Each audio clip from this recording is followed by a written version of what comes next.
Hi friends, வாங்க இன்றைக்கி நம்ம தமிழ் குக்கிங் கிச்சனில் இன்றைக்கி என்ன செய்ய போகிறோம் அப்படின்னா மக்கானா வச்சு ஒரு ஸ்நாக் ஐட்டம் தான் பார்க்க போகிறோம். இது ரொம்ப சூப்பராகவும் ஹெல்த்தியானதும் கூட. இந்த லீவுக்கு நீங்கள் குழந்தைங்களுக்கு இது செஞ்சு கொடுங்க. ஒன்று ஸ்வீட் செய்ய போகிறோம், இன்னொன்று நம்ம காரம் செய்ய போகிறோம். இது ரெண்டுமே நம்ம வீட்லேயே ஈஸியாக வீட்டில் இருக்க பொருளை வச்சே நம்ம செய்யலாம். வாங்க இது எப்படி செய்கிறதுன்னு வீடியோக்குள்ளே போய் பார்க்கலாம். வீடியோக்குள்ளே போகிறதுக்கு முன்னாடி தமிழ் குக்கிங் கிச்சனை சப்ஸ்கிரைப் பண்ண மறந்துடாதீங்க. கூடவே இருக்க பெல் பட்டனையும் கிளிக் பண்ணுங்கள். வாங்க ஃப்ரெண்ட்ஸ், இது எப்படி செய்கிறதுன்னு வீடியோக்குள்ளே போய் பார்க்கலாம்.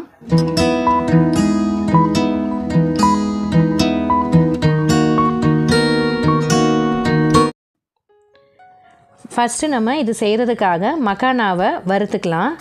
இப்போ நான் இன்றைக்கி ஒரு 2 கப் அளவுக்கு மக்கானா எடுத்திருக்கேன்.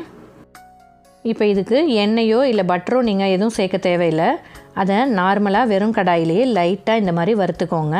ஸ்டவ்வை லோ ஃப்ளேமில் வச்சு வறுத்துக்கோங்க. நீங்கள் மீடியம் ஃப்ளேம்லேயோ ஹை ஃப்ளேம்லேயோ வச்சிங்க அப்படின்னா உங்களுக்கு அங்கங்கே மக்கானா கருகுன மாதிரி ஆகிடும், அது கசப்பு வந்துடும். அதனால் லோ ஃப்ளேம்லேயே வச்சுட்டு பொறுமையாக வறுத்தெடுங்க. அவசரப்படாதீங்க. இது பொறுமையாக வறுத்து எடுத்தால் தான் உங்களுக்கு நல்லா பாப்கார்ன் மாதிரி நல்லா பொரிஞ்சு வரும். இதை இந்த மாதிரி லைட்டாக கிளறி விட்டுட்டே இருங்க. இப்போ நான் ஒன்று எடுத்து காமிக்கிறேன் பாருங்கள். இந்த மாதிரி நல்லா சாஃப்டாக இருக்குது பாருங்கள், அமுக்கிற மாதிரி. இந்த மாதிரி இருக்கக்கூடாது, உங்களுக்கு நல்லா கிறிஸ்பியாக வரணும். அதனால் லோ ஃப்ளேம்லேயே அந்த கடாயில் லேசாக இந்த மாதிரி எல்லா பக்கட்டும் நல்லா படுற மாதிரி நல்லா பெரட்டி விட்டுட்டே இருங்க. அப்போ தான் உங்களுக்கு எல்லா மக்கானாவும் உங்களுக்கு ஈவனாக நல்லா வறுபட்டு வரும். இப்போ நல்லா வறுபட்டு வருது பாருங்கள். ஸ்டவ்வை லோ ஃப்ளேம்லேயே வச்சுக்கோங்க. இப்போ கொஞ்சம் நேரம் கழித்து நீங்கள் இதை எடுத்து ஒவ்வொன்றா நசுக்கி பாருங்கள், உங்களுக்கு தெரியும். நல்லா கிறிஸ்பியாக வரும்போது நீங்கள் ஸ்டவ்வை ஆஃப் பண்ணிடலாம். அது வரைக்கும் இதை நீங்கள் இந்த மாதிரி லேசாக வறுத்து விட்டுக்கோங்க. இந்த மக்கானா நார்மலாக பெரிய டிபார்ட்மெண்ட் ஸ்டோர்லேயே கிடைக்குங்க. இப்போ பாருங்கள், இது நல்லா வறுபட்டு வந்துடுச்சு. இப்போ நான் ஒன்று எடுத்து உடச்சி காமிக்கிறேன் பாருங்கள். பாருங்கள் எவ்வளோ அப்படியே பாப்கார்ன் மாதிரி பொரி மாதிரி நல்லா அப்படியே உடையுது பாருங்கள். இந்த ஸ்டேஜ் வந்தோடனையும் இதை ஸ்டவ்வை ஆஃப் பண்ணிடணும். இப்போ இதை ஆஃப் பண்ணிவிட்டு நம்ம வேறு ஒரு பவுலுக்கு மாற்றி வச்சிடலாம். இப்போ இதே கடாயிலேயே நம்ம மசாலா பிரட்டிக்கலாம். இப்போ ஸ்டவ்வை லோ ஃப்ளேமில் வச்சுட்டு கடாயை அடுப்பில் வச்சுக்கோங்க. இப்போ இது பாருங்கள் நல்லா வறுபட்டு வந்திருக்கு பாருங்கள். இப்போ இது அப்படியே உரமாக இருக்கட்டும். இப்போ அதே கடாயில் 1 ஸ்பூன் அளவுக்கு நெய் அல்லது பட்ரு சேர்த்துக்கோங்க. நான் இன்றைக்கி நெய் தான் 1 ஸ்பூன் அளவுக்கு சேர்த்துருக்கேன். அதில் நம்ம வறுத்து வச்சுருந்த அந்த மக்கானாவை சேர்த்துக்கோங்க. இப்போ இதில் பட்டரோ நெய்யோ சேர்த்துருக்கோம்ல, அந்த இதுலேயே நீங்கள் அது மேலே ஒரு 1/2 ஸ்பூன் அளவுக்கு மிளகுத்தூள் சேர்த்துக்கோங்க. நீங்கள் மிளகாத்தூள்லாம் சேர்க்கலை அப்படின்னா காரம் மட்டும் இது மட்டும் மிளகுத்தூள் மட்டும் சேர்த்து செய்கிறீங்கன்னா மிளகுத்தூள் 2 ஸ்பூன் அளவுக்கு சேர்த்துக்கோங்க.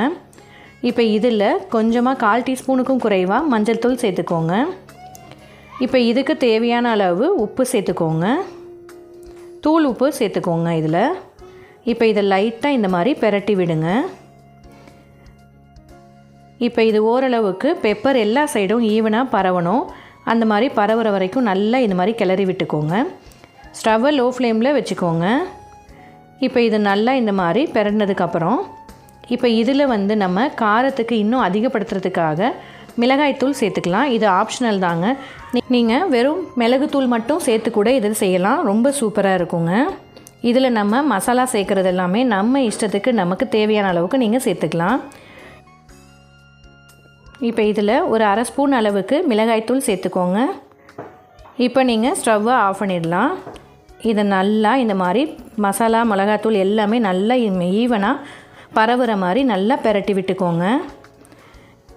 இப்போ இதில் நம்ம இன்னும் சுவையை தூக்கி கொடுக்கறதுக்காக லைட்டாக சாட் மசாலா இதில் சேர்த்துக்கலாம். உங்கள்கிட்ட இருந்தால் சேர்த்துக்கோங்க. இது சாட் மசாலாவும் நீங்கள் அதிகமாக சேர்த்திங்கன்னா ஓவர் புளிப்பாக தெரியும்.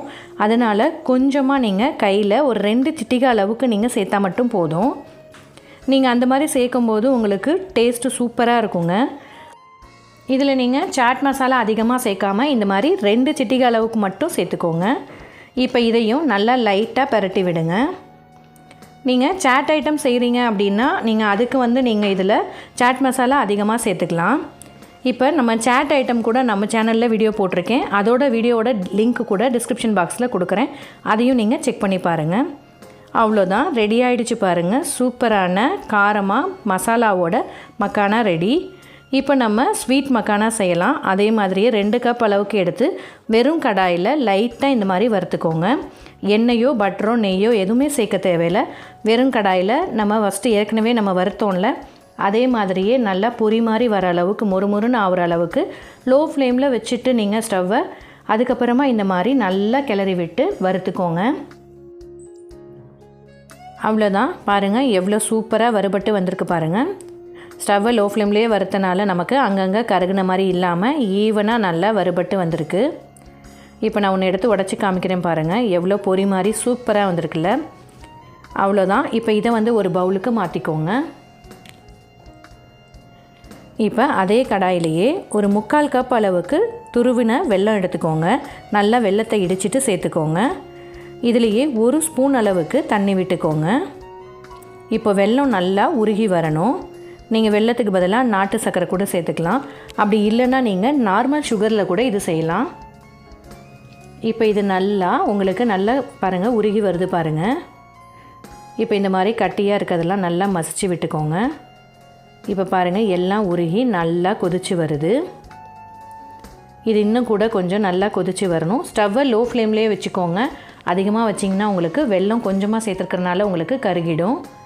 அதனால் இது எல்லாமே லோ ஃப்ளேமில் வச்சுட்டே செய்யுங்க. அப்போ தான் உங்களுக்கு ஈஸியாக செய்ய முடியும். பிகினர்ஸ்க்காக சொல்கிறேங்க, நீங்கள் லோ ஃப்ளேம்லேயே வச்சு செஞ்சால் தான் ஈஸியாக செய்ய முடியும். இப்போ பாருங்கள் நல்லா நுரைச்சி பொங்கி வருதில்ல. இப்போ ஒரு சின்ன கிண்ணத்தில் தண்ணி சேர்த்துக்கோங்க.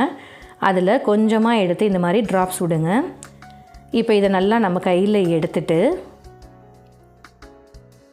இப்போ இந்த கையில் எடுக்க வருது பாருங்கள். இதை இந்த தண்ணி இல்லாத இந்த பிளேட்லேயோ இல்லை இந்த கிண்ணத்துலேயோ போட்டிங்கன்னா டங்குன்னு நல்லா சவுண்டு வரணும். அப்போ தான் அது கரெக்டான பதம்னு அர்த்தம். இப்போ இந்த ஸ்டேஜில் நம்ம இதில் வாசனைக்காக கொஞ்சமாக சுக்கு பொடி சேர்த்துக்கோங்க. சுக்கு நல்லா இடிச்சிட்டு பவுட்ரு பண்ணிவிட்டு அதை சேர்த்துக்கோங்க. அப்புறம் 1 ஸ்பூன் அளவுக்கு வெள்ளை எள்ளு சேர்த்துக்கோங்க. இதிலேயே ஒரு 1/4 டீஸ்பூன் அளவுக்கு ஏலக்காய் தூள் சேர்த்துக்கோங்க. இப்போ இது எல்லாத்தையும் நல்லா மிக்ஸ் பண்ணி விட்டுருங்க. இதிலேயே நம்ம வறுத்து வச்சுருந்தோம்ல அந்த மக்கானாவை இதில் சேர்த்துக்கலாம். இப்போ எல்லா வெல்லமும் கரெக்டாக எல்லா மக்கானாலையும் படுற மாதிரி நல்லா பரட்டி விடுங்க. இப்போ ஸ்டவ்வை ஆஃப் பண்ணிடலாம். ஸ்டவ்வை ஆஃப் பண்ணிவிட்டு இது நல்லா இந்த மாதிரி கிளறி விடுங்க. எல்லா மக்கானாலும் ஈவனாக நமக்கு வெல்லம் நல்லா அப்படியே கோட்டிங் ஆகிருக்கணும். பாருங்கள் நல்லா ஈவனாக பரவி வந்திருக்கு பாருங்கள். அவ்வளோதான், இப்போ நமக்கு ஸ்வீட் மக்கானா ரெடி ஆகிடுச்சு. இப்போ இதை நம்ம பிளேட்டுக்கு மாற்றிக்கலாம். ஒரு நெய் தடவின இந்த மாதிரி பிளேட் எடுத்துக்கோங்க. அதில் நம்ம செஞ்சு வச்சுருந்த மக்கானாவை இதில் சேர்த்துக்கோங்க. இந்த மாதிரி நெய் தடவின பிளேட்டில் நீங்கள் இதை சேர்த்திங்க அப்படின்னா உங்களுக்கு ஆறுனதுக்கப்புறம் ஈஸியாக எடுக்க வரும், ஒட்டாமல் வரும். இதை அப்படியே நம்ம ஆற விட்டுறலாம். இப்போ இது நல்லா ஆறி வந்துருச்சு பாருங்கள். உங்களுக்கு ஈஸியாக எடுக்க வரும். நல்லா கிறிஸ்பியாக இருக்குது பாருங்கள். அவ்வளோ சூப்பராக இருக்குங்க, நல்லா கிறிஸ்பியாக. அவ்வளோதான், சூப்பராக ரெடி ஆகிருக்கு பாருங்கள். எல்லா சைடும் ஈவனாக அந்த வெள்ளைப்பாகும் அங்கங்கே நமக்கு அந்த எள்ளும் வாயில் கடிப்படும் போது டேஸ்ட்டு வேறு லெவலில் இருக்கும். இது பாருங்கள், நமக்கு காரம் செஞ்சுருக்கோம்ல அந்த மசாலாவும் எல்லா சைடும் ஈவனாக பரவி சூப்பர் டேஸ்ட்டாக இருக்குங்க. அருமையாக இருக்கும். இதோட டேஸ்ட் வேறு லெவலில் இருக்கும். இது ரெண்டும் நீங்கள் குழந்தைங்களுக்கு இந்த லீவில் செஞ்சு கொடுங்க. ரொம்ப ஈஸியாக நீங்கள் ஒரு 10 நிமிஷத்தில் செஞ்சு முடிச்சிடலாம். அந்தளவுக்கு ரொம்ப ஈஸியான இந்த ரெசிப்பியை நீங்களும் செஞ்சு பாருங்கள். செஞ்சு பார்த்துட்டு உங்களுக்கு எப்படி வந்துச்சுன்னு கமெண்ட்டில் சொல்லுங்கள்.